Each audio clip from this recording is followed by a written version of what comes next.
vers le DELF B1. Compréhension de l'oral. Exercice 1.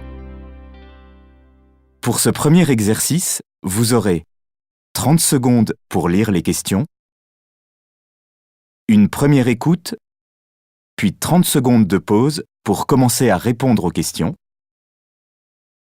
une seconde écoute, puis 1 minute de pause pour compléter vos réponses. Dis donc, Karl, tu as regardé l'émission lundi soir sur M6 ? Les conseils pour cuisiner de bons repas équilibrés ? Tu as sûrement adoré, ma chère Claudia, toi qui ne manges que des plats surgelés. Oh, c'est bon, arrête. Non, je te parle de l'émission qui s'appelle « Nouveau look pour une nouvelle vie ». Ah oui, c'est pas tout neuf, je crois. Ça parle de quoi déjà ? C'est une émission où on voit des gens qui ne se sentent pas bien dans leur peau demander conseil à un coach pour changer leur apparence. On assiste à leur transformation pendant les séances avec le coach, qui les soutient aussi psychologiquement. Et ça leur redonne confiance en eux ? Ça me paraît très bien comme émission. Moi, je trouve ça terrible, au contraire. Au début de l'émission, ils mettent la personne au milieu de la rue et ils demandent aux passants l'image qu'elle renvoie. Et les gens répondent des choses comme « elle a l'air triste »,« il n'y a pas d'harmonie dans ses vêtements », ce qui confirme la personne dans l'idée qu'elle a vraiment un problème. Tu sais, il y a pire. Dans une autre émission du même genre, ils affichent dans la rue d'immenses photos de personnes qui se trouvent trop grosses. Et en sous-vêtements en plus. C'est incroyable.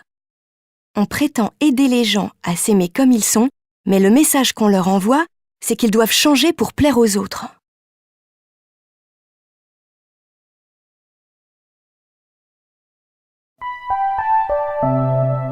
Exercice 2. Vous avez 1 minute pour lire les questions. Puis vous entendrez une première fois un document sonore. Ensuite, vous aurez 3 minutes pour répondre aux questions. Vous écouterez une seconde fois l'enregistrement.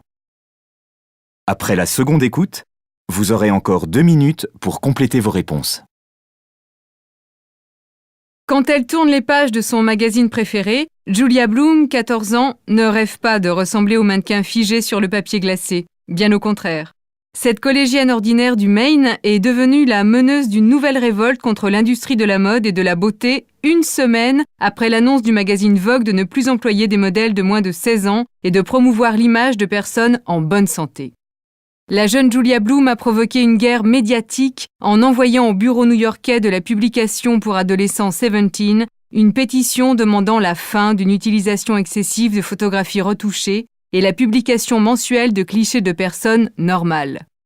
Blogueuse depuis 1 an pour le site Spark, qui lutte contre les violences faites aux jeunes filles, elle a soumis son idée aux autres blogueurs du groupe avant de réaliser son projet, détaille le journal New York Times.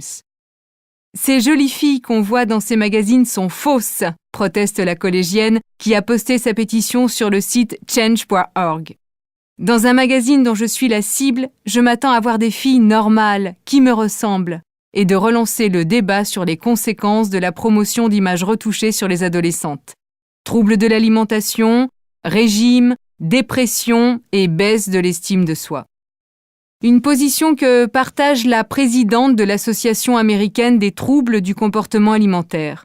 Interrogée par le journal ABC News, elle insiste sur le caractère fragile des filles de cet âge et déclare « Les publicités ou les photographies dans les magazines ne sont pas la cause directe des troubles alimentaires, mais c'est une évidence qu'elles les renforcent et qu'elles contribuent à les faire dégénérer en une maladie permanente. » En une quinzaine de jours, la pétition de Julia Bloom a recueilli près de 62 000 signatures et la collégienne a même été reçue par la rédactrice en chef de 17.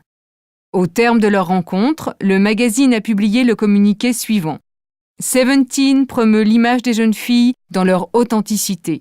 De vraies filles sont mises en avant dans nos pages et aucune autre publication n'accorde autant de place à une telle diversité de taille, de corpulence, de couleur de peau ou d'origine ethnique.